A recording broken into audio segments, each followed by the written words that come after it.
सबको जैमसी की यीशु TV records channel में आप सबका स्वागत है। परमेश्वर जो है सारी दुनिया से प्रेम रखता है। वो हमारे देश से भी प्रेम रखता है, देश के लोगों को भी प्रेम करता है। बहुत से लोग सोचते हैं कि यीशु मसीह इस देश का नहीं तो हमारा परमेश्वर भी नहीं।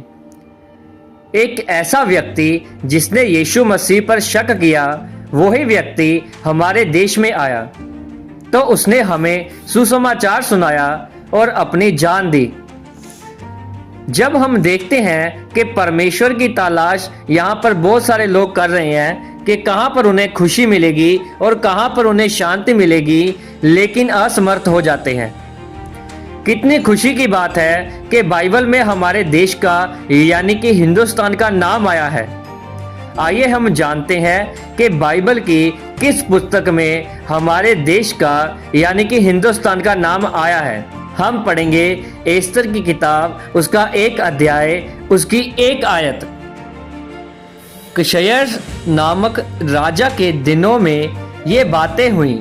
यह वही कशयर है जो 127 प्रांतों पर अर्थात हिंदुस्तान से लेकर कूच देश तक राज्य करता था।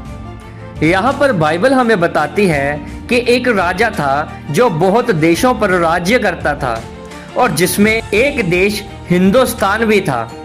तो यहाँ पर हमारे हिंदुस्तान का, हमारे देश का नाम आया हुआ है।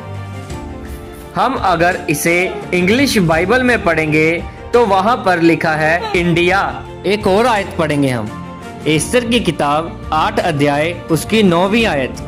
उसी समय अर्थात सिवान नामक तीसरे महीने के 23वें दिन को राजा के लेखक बुलवाए गए और जिस जिस बात की आज्ञा मर्दकई ने उन्हें दी थी उसे यहूदियों और अधिपतियों और हिंदुस्तान से लेकर कूच तक जो 127 प्रांत है। यहाँ पर भी इंग्लिश बाइबल में देखेंगे तो वहाँ भी लिखा है इंडिया। तो हमें पता चलता है कि बाइबल में एक एस्तर की किताब है जहां पर हमारे देश का यानी कि हिंदुस्तान का नाम आया है। तो हमें यह भी पता चलता है कि परमेश्वर हमारे देश से बहुत प्यार करता है। तभी तो प्रभु यीशु मसीह के 12 चेलों में से एक चेला हमारे देश में आया था। वह चेला कौन था वह हम जानेंगे हमारी अगली वीडियो में। तब तक हमारे इस YouTube चैनल को सब्सक्राइब करें और इस वीडियो को ज़्यादा से ज़्यादा शेयर करें। सबको जय मसीह की।